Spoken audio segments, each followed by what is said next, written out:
நைவேத்தியத்தை பற்றி இப்போ பார்க்கலாம். புரட்டாசி சனிக்கிழமை பெருமாளுக்கு உகந்தது ஒரு எள்ளு பொடி. அது எப்படி பண்ணுறதுன்னு இப்போ பார்க்கலாம். எள்ளு பொடிக்கு தேவையான பொருட்கள்: கருப்பு எள் 1 டம்ளர், வெல்லம் பொடி பண்ணது 3/4 டம்ளர், ஏலக்காய் பொடி ஆப்ஷனல் சிறிதளவு, சின்ன இந்த ஸ்பூனால் சிறிதளவு, நெய் சிறிதளவு.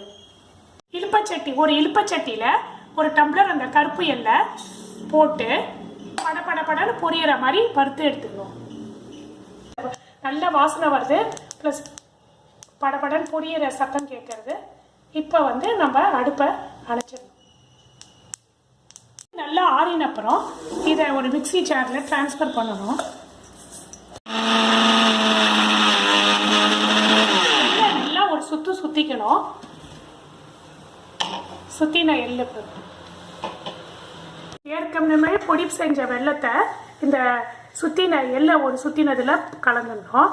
கலந்து ஒரு இதுலேயே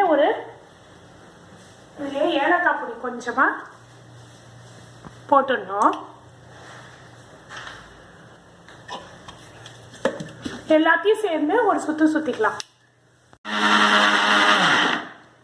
1 டம்ளர் எள்ளுக்கு 1 டம்ளர் வெல்லம் போடலாம். ஆனால் அது வெல்லம் இப்போ நல்லா எள்ளோட ஃப்ளேவர் நல்லா இருக்கிறதுக்கு 3/4 டம்ளர் போட்டாலே நல்லா இருக்கும். இதை கருப்பு எள்ளை தவிர வெள்ளை எள்ளுலையும் செய்யலாம். இது மிக்சியில் பொடி பண்ண அந்த எள்ளு பொடியை நல்லா அப்படி பொடிச்சு நெய்யை கொஞ்சம் கையில் தடவிட்டு இப்படி நல்லா பொடிச்சு வைக்கணும். எள்ளு பொடி ரெடி.